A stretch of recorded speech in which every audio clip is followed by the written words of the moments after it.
Magandang araw sa iyo. Ang hawak natin ngayon, alam mo, parang isang theological detective case. Mm, Pagbukas ko pa lang nitong mga dokumento, talagang napaisip ako. Merong tayong crime scene, ika nga. Ang huling 7 taon ng mundo ayon sa Christian eschatology. oo. Tapos, may pangunahing kaganapan, itong Great Tribulation o dakilang kapigatian. Ang misteryo, kailan ba talaga ito magsisimula? Ayan. May 2 teorya base sa isang clue at ang goal natin ngayon ay himayin kung alin ang mas matibay ayon sa mga dokumentong ito.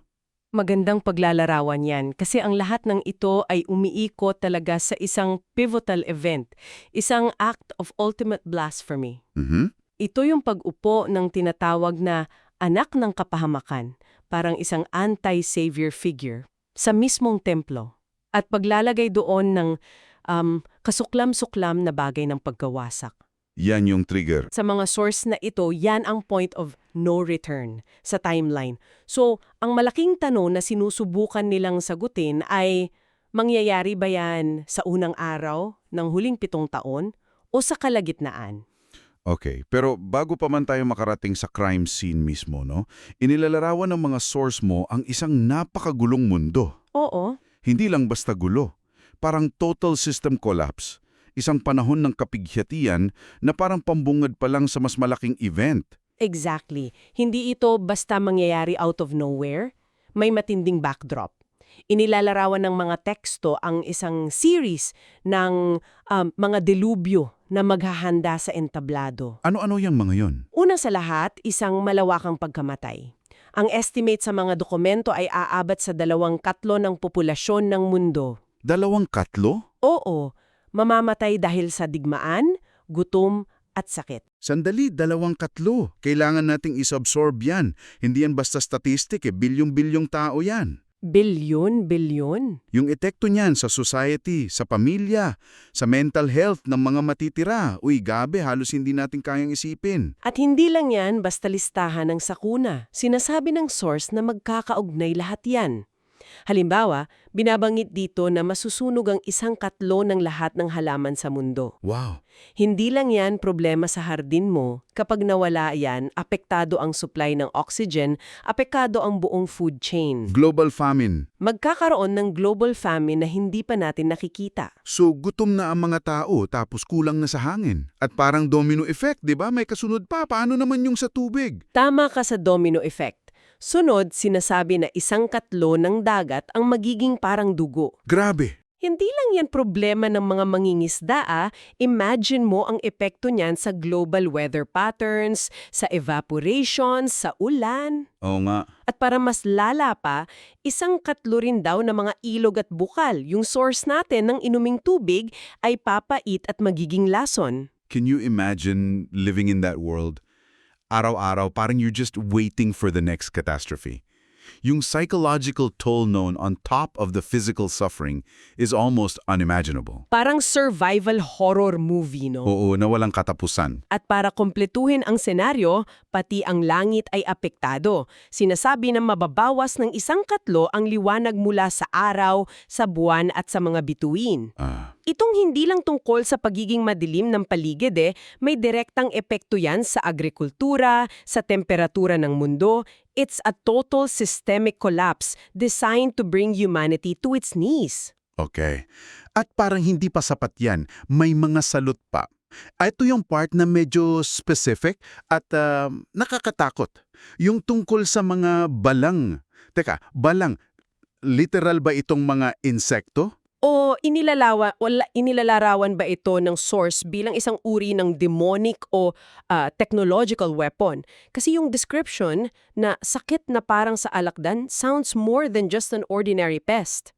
Iniiwan ng mga source na medyo open to interpretation yan, pero ang epekto ang malinaw.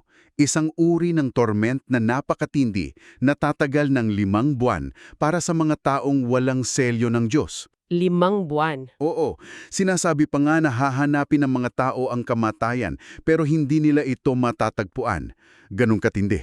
Wow! At pagkatapos ng 5 buwang yan, isa pang salot ang papatay sa isa pang 1/3 ng natitirang populasyon. So, Pagkatapos ng lahat ng yan, ang matitira ay isang mundong wasak, gutom at desperado. Oo, which is the perfect entry point for this so-called savior figure.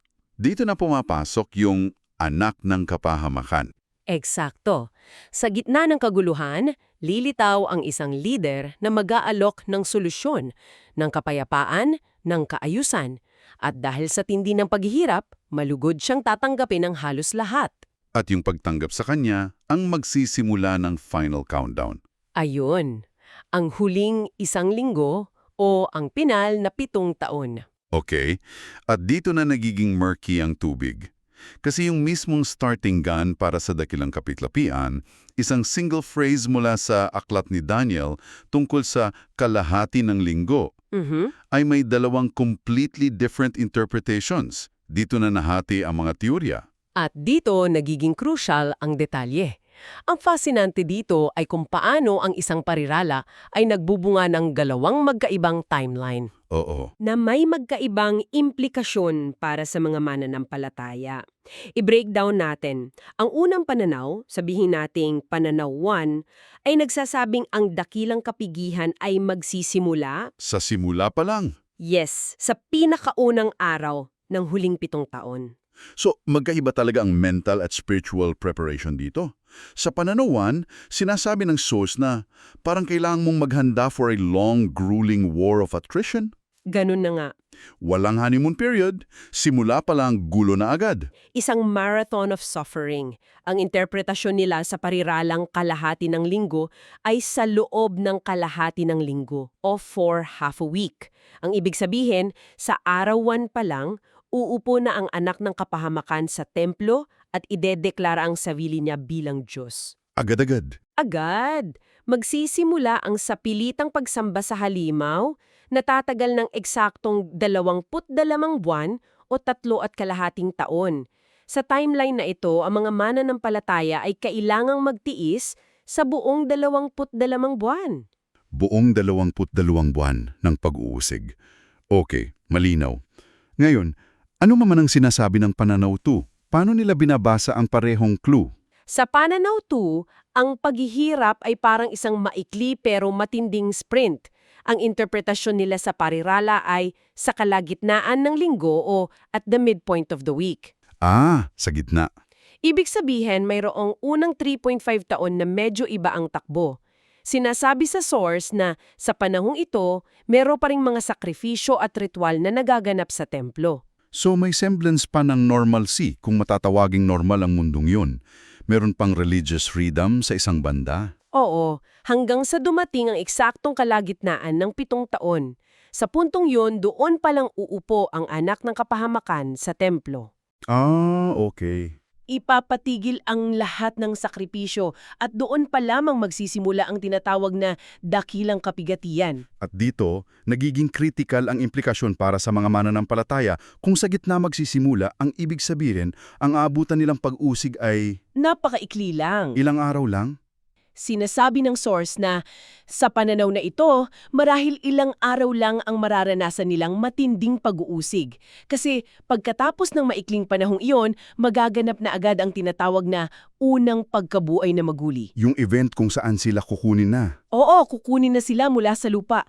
Napakalaking pagkakaiba nito sa 42 buwan ng pananawan. Isang marathon versus isang biglaang nakakatakot na ambush na matatapos din agad. Napakalaki nga. Mula 42 buwan down to a few days. Kitang-kita sa mga dokumento na may isang pananaw na mas pinapaborang ang may akda. Malinaw. Ipinaliwanag niya kung bakit para sa kanya ang pananawan ng 42-month marathon of suffering ang mas lohikal at mas tumutugma sa kabuuan ng propesya. Oo, at naglatag siya ng ilang argumento para suportahan ito. Ang una niyang punto ay tungkol sa 2 karakter na tinatawag na 2 saksi. Ayon sa mga teksto, ang 2 ito ay mangangaral at lalabanan ang puwersa ng halimaw sa loob ng 1,200 araw. Kung iko-compute mo, yan ay eksaktong 42 buwan o 3.5 taon. So ang tanong niya ay, kung ang halimaw o yung kapangyarihan ng anak ng kapahamakan ay sa kalagitnaan pa ng 7 taon lilitaw, Eksakto. Sino o ano ang nilalabanan ng dalawang saksi sa loob ng unang 3.5 taon? Parang may kulang sa kwento. Eksakto. Para sa may akda, hindi tutugma sa lohika ng narrative. Ang pangalawang punto niya ay tungkol sa marka ng halimaw. Ang pagpapatupad ng markang ito ay isang kasangkapan ng pag-uusig. Hindi ka makakabili o makakapagbenta kung wala ka nito. It's a tool of control against those who refuse to worship the beast. Okay, that's a strong point for the author. Pero para lang maging fair, may sinabi ba sa source kung paano sinasagot ng mga naniniwala sa pananaw to, yung issue na yan? Baka meron silang ibang interpretation kung para kanino ang mark of the beast. Hindi din detalye sa mga source natin ang counter-argument ng pananaw 2, pero ang lohika ng may akda ay direkta. Para sa kanya, walang saysay na ipatupad ang marka kung kailan wala na ng mga mananampalataya sa lupa. Okay. Sa pananaw 2, aalisin sila ilang araw lang pagkatapos magsimula ang pag-uusig. So para kanino pa ang sistema ng kontrol kung wala na yung mga kokontrolin mo? Gets ko. Para kanino pa ang pagpapatupad kung wala na yung target audience ng pag-uusig? Ano pa ang ikatlong rason niya? Ang ikatlong punto niya ay ang malinaw na pagkakaiba sa pagitan ng dakilang kapigatihan at ng 7 salot. Okay. Magkaiba pala yun. Dito siya napaka-emphatic. Para sa kanya, magkaibang kaganapan ito para sa magkaibang grupo. Ang dakilang kapigatihan, na dulot ng pag-uusig ng halimaw, ay para sa mga mananampalataya. Ito ang panahon ng kanilang pagsubok. Okay. Sa kabilang banda, ang 7 salot ay ang direktang puot ng Diyos na ibubuhos para sa mga sumamba sa halimaw at tumanggap ng marka nito. So parusa na yon. Parusa na.